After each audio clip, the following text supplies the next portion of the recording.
2 Prodi S1 Keselamatan dan Kesehatan Kerja Stikes Pemkab Jabar akan membuat video singkat mengenai stres kerja pada petugas pemadam kebakaran.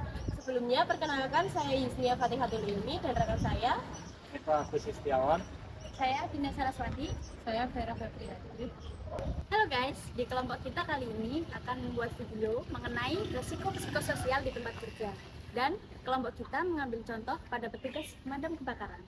Kalau kita melihat pekerjaan pemadam kebakaran, yang terbayang biasanya adalah resiko yang sangat tinggi dan berani petugasnya. Mereka harus memadamkan api dan membantu masyarakat ketika terjadi kebakaran atau terjadi keadaan darurat.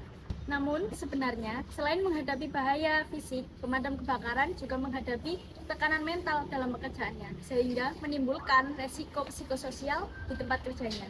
Tekanan tersebut dapat menimbulkan stres kerja jika terjadi secara terus-menerus. Pada video kelompok kita kali ini akan menjelaskan gambaran lingkungan kerja petugas pemadam kebakaran, risiko psikososial yang mereka hadapi selama bekerja, serta dampaknya terhadap keselamatan, kesehatan mental, dan produktivitas kerja. Pemadam kebakaran memiliki tugas utama untuk menangani berbagai kejadian kebakaran dan situasi darurat lainnya. Dalam pekerjaannya, mereka harus siap siaga selama 24 jam. Karena kebakaran bisa terjadi kapan saja, oleh karena itu, pemadam kebakaran biasanya bekerja dengan sistem shift, misalnya sore atau juga bisa malam. Selain berjaga di pos pemadam kebakaran, mereka juga harus segera berangkat ke lokasi ketika ada laporan kebakaran. Ketika sampai di lokasi, mereka harus bekerja dengan cepat untuk memadamkan api, mengendalikan situasi, dan jika ada laporan, mereka juga membantu proses penyelamatannya.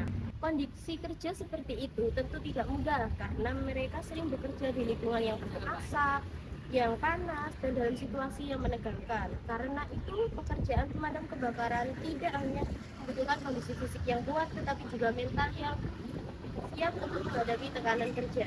Supaya kita bisa lebih memahami bagaimana kondisi kerja pemadam kebakaran di lapangan, kami juga melakukan wawancara singkat untuk mengetahui pengalaman mereka secara langsung. Sebelumnya, terima kasih karena sudah bersedia untuk diwawancara sebentar.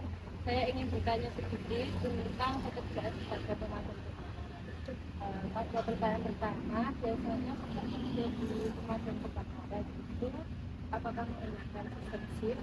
Ya, betul Mbak Vera. Di pemadam kebakaran itu digunakan sistem kerjanya sistem shift. Nanti dibagi 2 shift Mbak Vera, dengan jangka waktu 12 jam, shift pagi sama shift malam. Seperti itu. Untuk pertanyaan kedua, selama bertugas apakah pernah mengalami kebakaran yang sulit dipadamkan? Pernah Mbak, karena mungkin dari sarana prasarana kita yang kurang memadai dan juga kita dalam personilnya masih kurang. Itu kendala Mbak. Dan mungkin dan faktor lain adalah ketika di lokasi kebakaran tidak ada sumber air dan biasanya tergantung bahan yang terbakar. Kalau dari pengalaman Bapak Syam tadi, apakah kondisi seperti itu kadang membuat tekanan mental? Ya, betul sekali. Kadang kita sebagai petugas pemadam kebakaran karena kekurangannya personil dan kekurangannya sarana, apalagi ketika sarana tersebut bisa juga terjadi trouble, Mbak. Di tengah-tengah ketika kita memadamkan api sampai trouble itu bisa mengakibatkan kita stres juga. Kadang juga ketika jangka waktu ketika memadamkan lama, apalagi bahannya banyak, itu bisa juga kita sampai stres, bahkan sampai mungkin kita harus mendapatkan oksigen lebih, mendapatkan penanganan medis juga. Dari kondisi kerja tersebut ada beberapa resiko yang dialami oleh pemadam kebakaran. Yang pertama adalah resiko shift kerja yang tidak teratur karena menggunakan jadwal shift. Jam kerja pemadam kebakaran berubah-ubah, kadang pagi, kadang malam, dan kadang juga dalam waktu beberapa hari mereka harus berjaga dalam keadaan siap siaga. Selain itu, ketika terjadi kebakaran besar atau keadaan darurat lainnya, mereka bisa dipanggil sewaktu-waktu meskipun pada saat beristirahat. Hal ini jika dibiarkan terus-menerus bisa menyebabkan waktu tidur menjadi tidak teratur dan tubuh menjadi cepat lelah. Hal ini bisa menyebabkan stres kerja dan kelelahan mental. Risiko kedua adalah saat menghadapi kebakaran besar yang sulit dipadamkan. Dalam beberapa kejadian, api tidak dapat dipadamkan dengan cepat. Misalnya pada kejadian kebakaran gedung, gudang, atau bahan yang mudah terbakar. Tekanan untuk memadamkan api, menyelamatkan korban, dan juga mencegah api supaya tidak menyebar menjadi tekanan tersendiri bagi petugas pemadam kebakaran. Hal ini bisa menjadi tekanan mental bagi petugas damkar. Adapun beberapa resiko psikososial tersebut dapat memberikan beberapa dampak. Yang pertama adalah dampak terhadap kesehatan mental.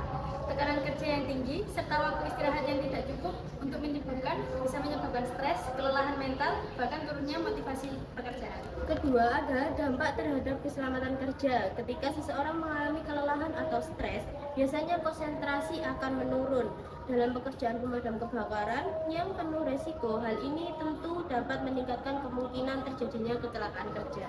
Dampak terhadap produktivitas kerja, jika kondisi fisik dan mental tidak dalam keadaan baik, maka pekerjaan menjadi kurang maksimal dan proses penanganan kebakaran bisa menjadi lebih lambat. Oleh karena itu, penting bagi instansi pemadam kebakaran untuk memperhatikan pengaturan jadwal kerja yang baik, waktu istirahat yang cukup, serta dukungan terhadap kesehatan mental para petugas.